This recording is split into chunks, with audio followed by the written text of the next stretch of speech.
Oi, pessoal, tudo bem com vocês? Espero que sim. Então, hoje nós estamos de volta em mais uma aula e nela nós vamos fazer a correção da atividade relacionada ao texto que eu disponibilizei para vocês nas primeiras aulas, intitulado Os Invisíveis Sociais, né? Vocês devem ter assistido a videoaula, né, terem lido o texto, né, que eu disponibilizei, assim também como disponibilizei as 4 questões relativas ao texto, e a gente vai fazer a correção delas agora, para que vocês possam tirar possíveis dúvidas na hora em que foram responder, tá certo? Então, eu vou compartilhar aqui com vocês o texto, né, que foi disponibilizado para vocês lá em PDF, que vocês devem ter feito a leitura do mesmo, né?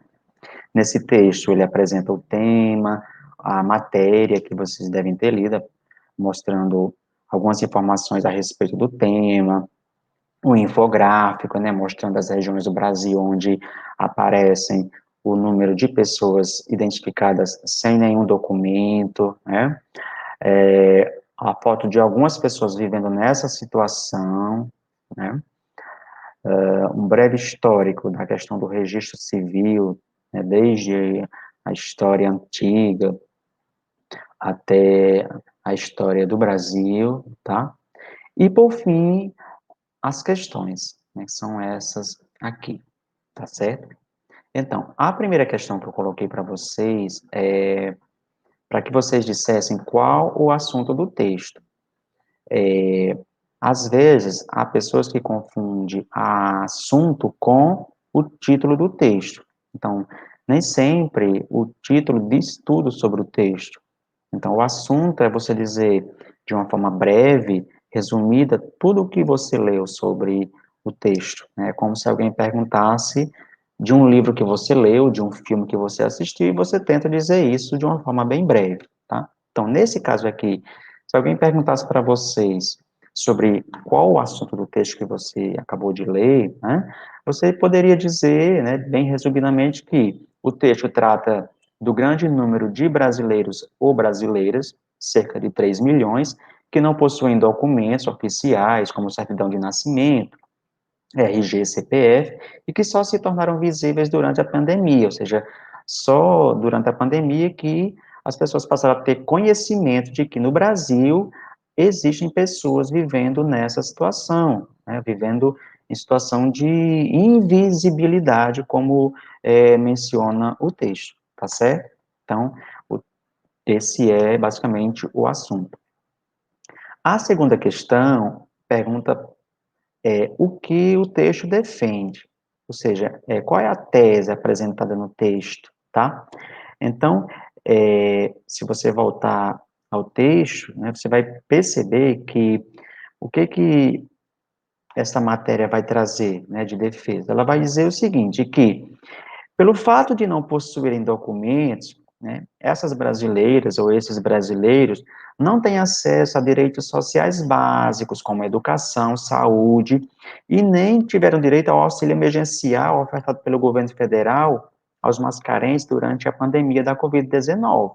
Tá? Então, ele vai exatamente fazer essa defesa, né, vai levantar essa tese de que, se eu não tenho documento, se aquela pessoa não tem aqueles determinados documentos, elas estão, de uma certa forma, excluídas e não estão tendo direito à educação e à saúde, que são direitos básicos que todo cidadão, né, que todo brasileiro tem que ter, né? Então, essa é a defesa do texto, tá certo? A terceira questão: quais as informações que o texto fornece para sustentar a sua defesa? Se eu digo que essas pessoas vivendo nessa situação, que elas estão passando por essas dificuldades de não ter acesso, por exemplo, a uma matrícula, a uma vacina em um posto de saúde, de não ter conseguido receber o auxílio emergencial numa situação tão dramática como essa que estamos vivendo, de crise, onde as pessoas não estão tendo condições de trabalhar, de receber um salário para sobreviver, como é que eu vou provar que isso está acontecendo realmente, que essas pessoas estão vivendo nessa situação? Aí eu vou procurar provas que vão ajudar a comprovar o que eu estou dizendo, né? Isso é o que nós chamamos de defesa, né? o texto argumentativo, dissertativo, aquele que é bem cobrado na redação do Enem, e geralmente os textos jornalísticos, eles trazem essa estrutura, né, de defesa e argumentação. Então, a gente faz essa argumentação com provas, né? E aqui eu trouxe para vocês algumas informações que o texto fornece para sustentar essa defesa, tá? Então, vamos a ela. Ó, eu trouxe aqui um dado do IBGE, um dado estatístico, que está lá no texto, né, onde ele diz, né, segundo dados do IBGE, são cerca de 3 milhões de brasileiros que não têm registro de nascimento, né, e isso é só uma estimativa, né, e então eu trouxe um dado estatístico de um órgão, né, bem conhecido no Brasil, que é o Instituto Brasileiro de Geografia e Estatística, que faz esse levantamento, né, e de uma certa forma, um dado importante e que serve como defesa para provar o que eu estou dizendo, tá? Trouxe também aqui, também retirado do texto, a fala de uma autoridade, um especialista no assunto, que pesquisa, que trabalha diretamente com esse tipo de questão, né? A Jurema Werneck, diretora executiva da Anistia Internacional no Brasil, vai dizer que as vacinas que ela tem que receber durante a infância precisa da documentação. Então, se ela não tem, ela não recebeu essas vacinas nem na infância. Imagine agora quando ela tiver de tomar a vacina contra a Covid, né? Como é que ela vai provar que é uma pessoa que tem, nem sequer o cartão do SUS ela possui, né? Porque para ter o cartão do SUS precisa ter, no mínimo, o CPF, né? Para fazer o cadastro, né? E nem acesso à escola para fazer a matrícula. Então, são dois direitos aí que a, a autora levanta para exatamente mostrar isso, tá certo? Dizer exatamente essa dificuldade que essas pessoas estão tendo aqui, tá? Então, aqui, o dado estatístico, foi o primeiro que eu trouxe, e agora a fala da autoridade. Em seguida, por último, eu trouxe ainda um depoimento de uma testemunha, né, a fala de uma pessoa que está vivendo realmente essa situação, né, a fala da a Gisele, né, que mora no Rio de Janeiro, né, e diz que foi criada em uma comunidade pobre, nunca foi à praia, também nunca teve um documento, né? Nunca tomou vacina, não sabe ler, não sabe escrever e jamais foi ao médico. Olha só a situação, né? Aí a fala dela, né? Gostaria de sair dessa vida de sofrimento, ser conhecida como pessoa. Então aí eu trouxe três defesas, né? Três formas de você poder provar, você poder defender o que nós também podemos chamar de argumentação, né? O texto argumentativo dissertativo, ele traz essa característica. Então, você pode argumentar com a fala de autoridade, com um dado estatístico, com o depoimento de uma testemunha, né? São algumas das possibilidades que você tem de fazer uma defesa, tá bem? Uma defesa de um texto. Por último, a questão onde vocês vão retirar do texto um fato e uma opinião. Por que eu trouxe isso?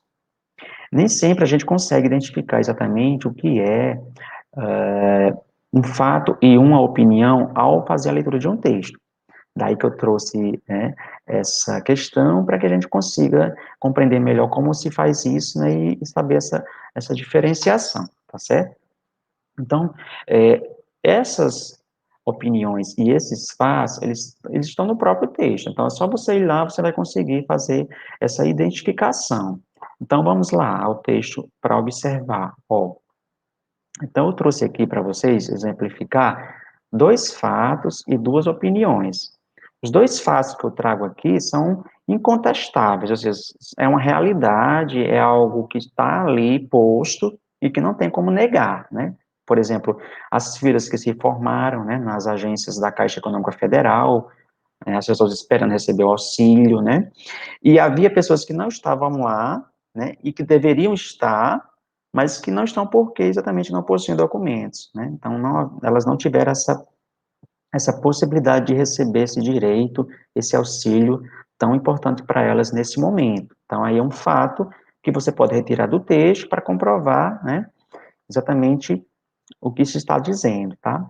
Outro fato também retirado do texto é, é esse, né, ó.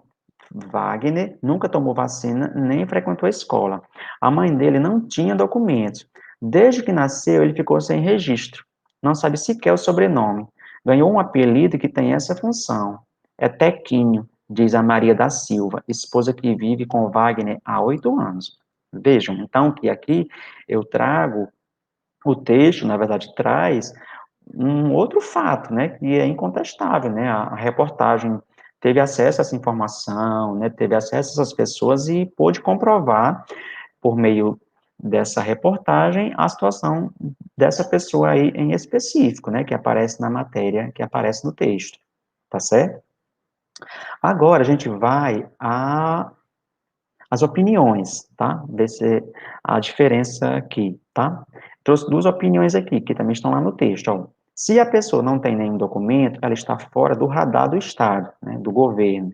Literalmente, é como se aquela pessoa não existisse. Isso gera um grau de invisibilidade tremendo, diz Renata Bichi, pesquisadora do Centro de Estudos da Metrópole.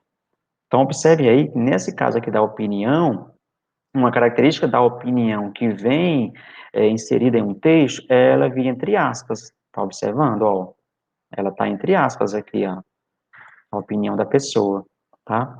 E geralmente também vai dizer, ou antes ou depois, né? Diz Renata Vichy, aqui no caso, né? Pesquisadora do Centro de Estudos da Metrópole, tá? Sempre vai citar quem é a pessoa que está falando.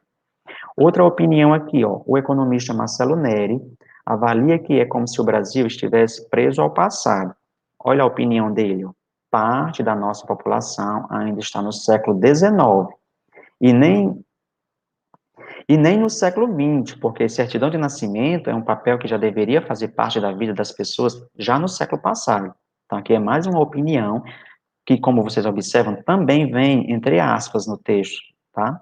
Então, isso expressa uma opinião e é possível identificá-la em uma leitura e saber diferenciar a opinião que vem em um texto de um fato, tá certo? Então, é isso. A atividade se resume a essas 4 questões. Espero que tenha ajudado vocês a compreender, a ter tirado as dúvidas de vocês em relação a esta atividade. Aguardo vocês na próxima e bons estudos.